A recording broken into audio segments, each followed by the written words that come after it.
I just need to make more money. That's what you tell yourself, right? If I got a raise, if I got that promotion, if I switched jobs, then I could finally start saving. I thought the same thing. I thought my problem was income. Turns out, my problem was that I didn't have a system. Because here's the truth that nobody tells you. The difference between people who build wealth and people who stay broke isn't usually about how much they earn. It's about what they do in the first 48 hours after they get paid. Let me show you what I mean. Your paycheck hits Friday morning. You check your phone, direct deposit posted. You feel that little rush. Okay, I'm good for another 2 weeks. Monday, you check again. Already down $400. Groceries, gas, that thing you ordered online last week that you forgot about. By the following Thursday, you're checking your account 3 times a day, doing mental math, hoping nothing else hits before the next paycheck. This happens every single pay period. And you keep thinking, I just need to be more careful. I just need to budget better. I used to think that too. But the problem isn't that you're careless. The problem is you don't have a system. You're reacting to money instead of directing it. I'm going to give you a 20-minute routine that you do every time you get paid. That's it. 20 minutes every payday. I've been doing this for 8 years. It's the reason I went from $400 in my account to over $20,000 saved. Not because I made more money. I actually made less when I started this routine. But I had a system. Subscribe if you're tired of payday feeling like a countdown timer. My name is Sarah, and I want to tell you about the worst payday of my life. It was about 9 years ago. I was making decent money, around $58,000 a year. Paycheck hit my account every other Friday. $1,750 after taxes and deductions. One Friday in March, my paycheck posted at 6 a.m. By 9 a.m., my rent auto payment hit. $1,250 gone. By noon, I'd stopped for coffee and filled up my gas tank. Another $70. That night, I went out with friends because it was payday and I felt flush. $85 on dinner and drinks. By Saturday afternoon, I had $345 in my account. And 2 weeks until the next paycheck. I sat on my couch and just stared at my phone. I made almost $60,000 a year. I was a professional with a degree, and I had $345 to survive on for 13 days. That was the day I realized something.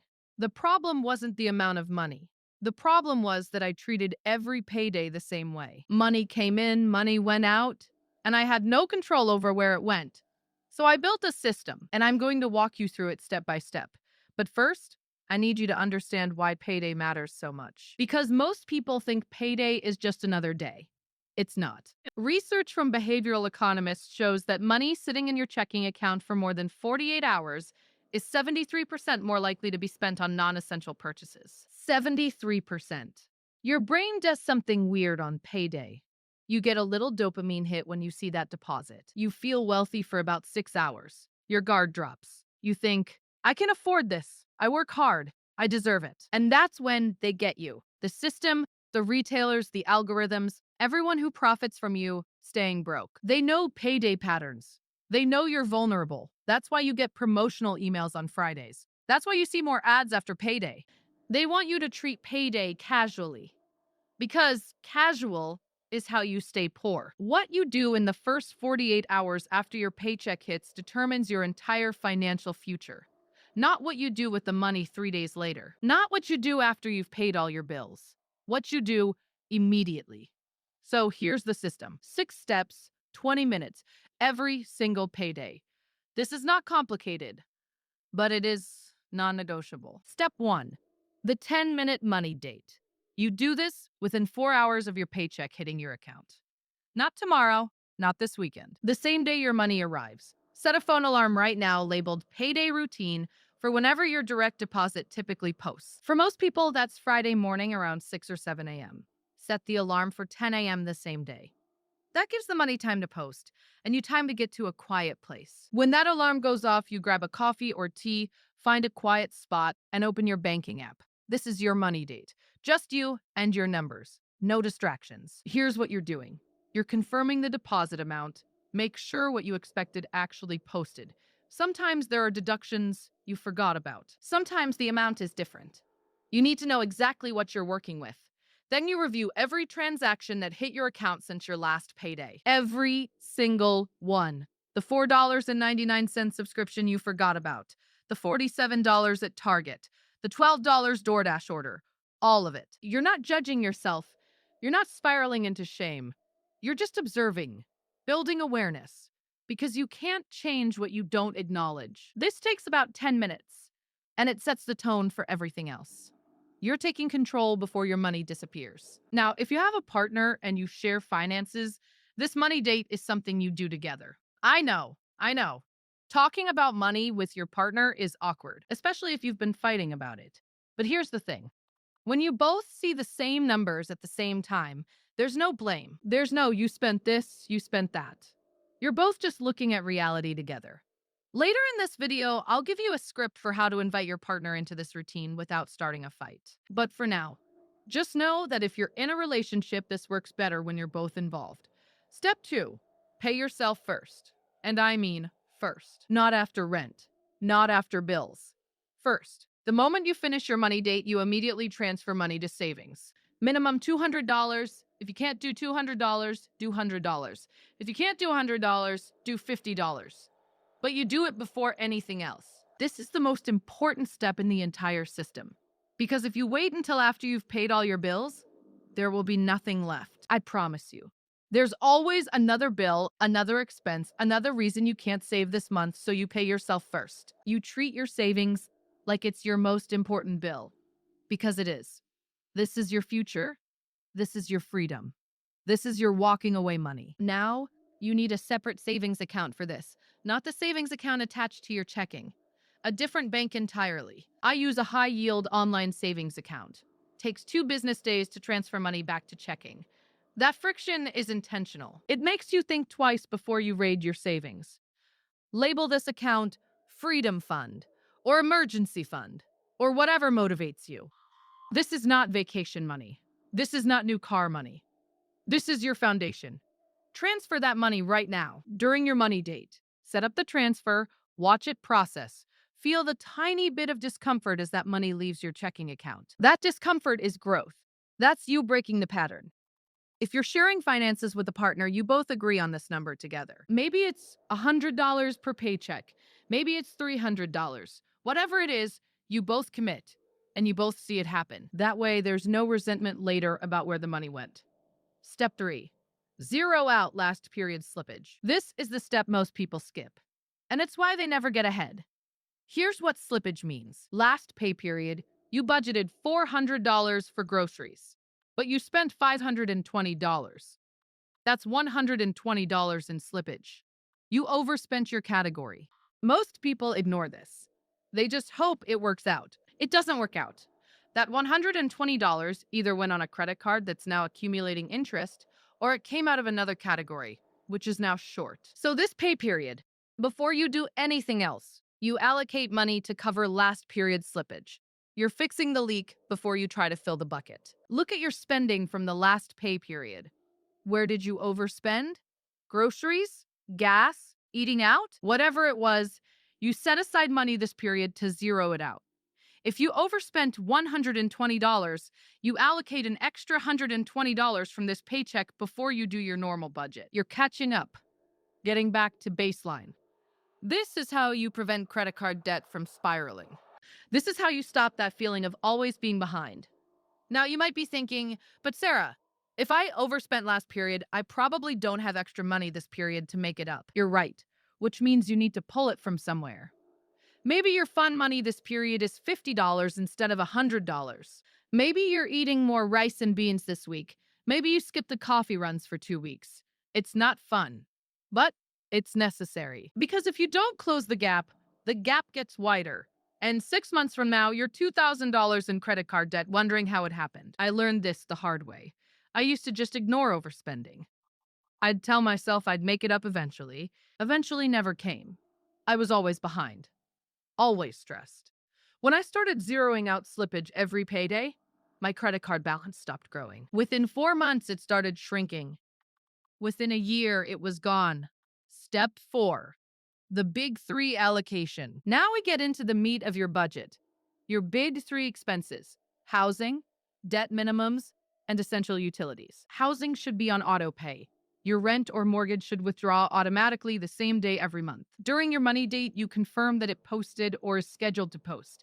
If it's scheduled for after this paycheck, you mentally or physically allocate that amount so you don't spend it. Debt minimums, student loans, car payments, credit cards, you confirm these are scheduled to auto pay. If they're not automated, you schedule them right now.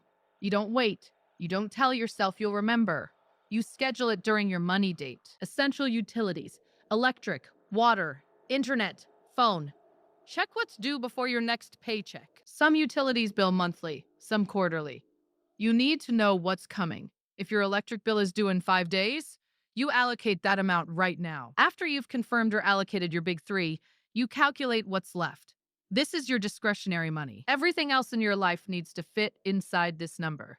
For a lot of people, this is the moment of truth. This is when you realize your discretionary money is like $800 for 2 weeks. And you need to buy groceries, get gas, and somehow have a life. Welcome to reality. It sucks, but at least now you see it clearly. Step 5, the discretionary split. Take whatever discretionary money you have left and split it 3 ways. 50% to necessities, groceries, gas, household basics. This is not negotiable spending. This is survival. 30% to fun money, entertainment, eating out, hobbies, the stuff that makes life worth living. You are allowed to enjoy your money, but you set a limit.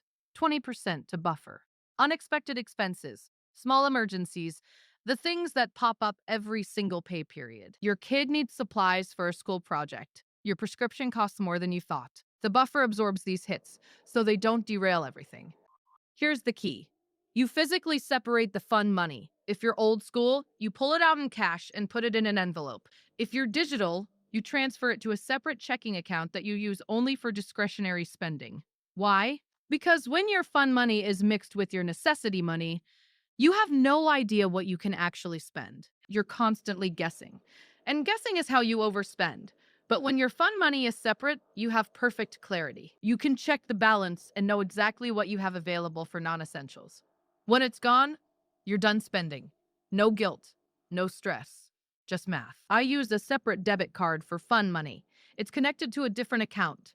When I want to buy something non-essential, I use that card. When that account hits zero, I'm done until next payday. My partner does the same thing. We each have our own fun money accounts. We don't police each other's spending. If they want to spend $60 on a video game and their fun money can cover it, it's none of my business. If I want to spend $40 on books and my fun money can cover it, they don't get a say. This eliminates 90% of money fights because we're both working from the same system. And within that system, we each have autonomy. Step 6.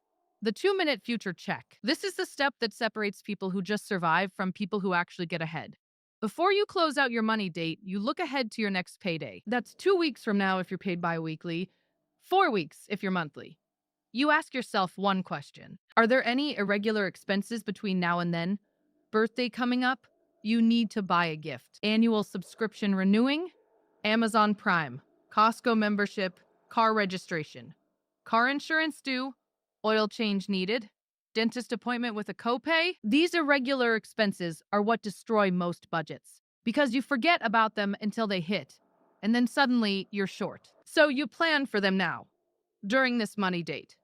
If you know you have a $120 car insurance payment hitting next week, you set aside $120 right now.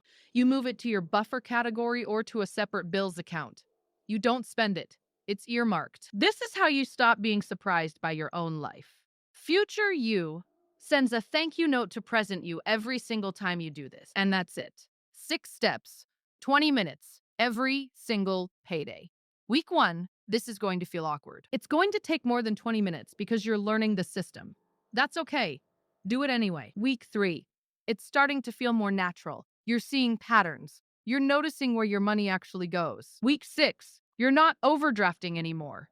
You're not panicking on day 12 of the pay period. You have a little breathing room. Week 12, you've done this 6 times. You have maybe $600 to $1,200 in your freedom fund. For the first time in years, you feel like you're moving forward instead of treading water. By day 90, you've built a habit. This routine is automatic. You don't think about it. You just do it. and your financial life is unrecognizable compared to 3 months ago. But here's where most people fail. They do this once or twice and then they skip a payday. They tell themselves they'll do it next time, and next time never comes. This only works if you do it every time. Every single payday, no exceptions. Payday falls on your birthday, you do the routine. Payday falls on Christmas, you do the routine. You're on vacation, you do the routine. 20 minutes. Every payday. Non-negotiable. Let me talk about the 3 most common mistakes I see people make with this system. Mistake number 1, doing it tomorrow instead of payday. You tell yourself you'll set aside time this weekend to look at your finances. The weekend comes, you're busy, you forget. By Monday, the money's already scattered. You've already spent $200 on random stuff. The first 48 hours are everything. You do this the day your money hits, not later. Now, mistake number 2, paying bills first and saving last. This feels responsible, but it guarantees you'll never save. Because after bills, there's always something else. Always another expense. Always a reason you can't save this month. Pay yourself first, even if it's $50. Even if it feels impossible, you prove to yourself that you can prioritize your future over everything else. Mistake number 3, not accounting for irregular expenses. You do the routine, allocate your money, and then your car insurance hits and you're blindsided. You didn't look ahead. You didn't plan for it. The 2-minute future check is not optional. You need to know it's coming. Every single time. Now let me give you the 3 action steps to implement this, starting today. Step 1, set up before your next payday. You're going to do 3 things right now, today, before you close this video. First, open a separate high-yield savings account. I'll put some recommendations in the description, but pick one and open it. Takes 10 minutes. Do it now. Second, set a phone alarm for your next payday. Label it payday routine. Set it for late morning after your deposit typically posts. This alarm is your trigger. Third, if you have a partner, show them this video tonight and say this: I want to try this system next payday. Just try it once, 20 minutes together. Let's see if it helps. Will you do it with me? You're not demanding, you're not blaming, you're inviting them into a solution. Most partners will say yes if you frame it as an experiment instead of an ultimatum. Step 2, execute your first 3 paydays. Commit to doing this routine your next 3 paychecks, 3 times. That's it. After 3 times, you'll know if it's working. Track how long it takes, track how much you save, track how you feel on day 10 of the pay period. Are you stressed? Are you checking your account obsessively? Or do you feel more in control? If something isn't working, adjust it. Maybe you need to tweak the discretionary split. Maybe you need to increase your buffer percentage. The system should serve you, not stress you. But do it 3 times before you give up. 1 payday isn't enough to build the habit. Step 3, review at 90 days. After 6 or 7 payday routines, depending on your pay schedule, sit down and review your progress. Look at your freedom fund. How much have you saved? Most people, if they're consistently saving $100 to $200 per paycheck, will have $600 to $1,400 saved by day 90. That might not sound like a lot, but it's infinitely more than you had before. That's your emergency fund starting to build. That's your margin. That's your breathing room. Check your credit card balances. Are they growing or shrinking? If you've been zeroing out slippage every payday, they should be stable or going down. Check your stress level. Do you feel differently about money now? Most people report that they feel more in control, less anxious, even if their income hasn't changed at all. That's the power of a system. It's not about making more money. It's about directing the money you have. Here's what I want you to understand. Payday doesn't have to be stressful. It doesn't have to be this brief moment of relief followed by 2 weeks of anxiety. Payday can be empowering. It can be the day you take control. The day you decide where your money goes instead of letting it slip away. This 20-minute routine is what changed everything for me. Not a raise, not a windfall, not winning the lottery. A system that I did every 2 weeks without fail. I've been doing this for 8 years. My payday routine now takes about 6 minutes because it's automatic. I don't think about it. I just do it. And my financial life is stable in a way I never thought possible. You can have this too, but you have to start and you have to stay consistent. If you're ready to do this, if you're ready to try this system starting next payday, hit that like button. Let me know you're committed. And drop a comment with your next payday date. Seriously, Write it down. When's your next paycheck? Drop the date in the comments. Let's hold each other accountable. Because when you see 50 other people saying, my payday is June 7th, I'm doing this, it makes it real. You're not alone. We're all doing this together. Share this video with someone who needs a system. Your partner, your friend, your sibling, someone who's stuck in the payday stress cycle. Send it to them and say, let's try this together. And download the payday routine checklist I put in the description. Print it out. Put it somewhere you'll see it. On your fridge, in your wallet, on your bathroom mirror. 6 steps, 20 minutes, every payday. That's all it takes. Set that alarm right now. Your next payday is coming whether you're ready or not. Be ready this time.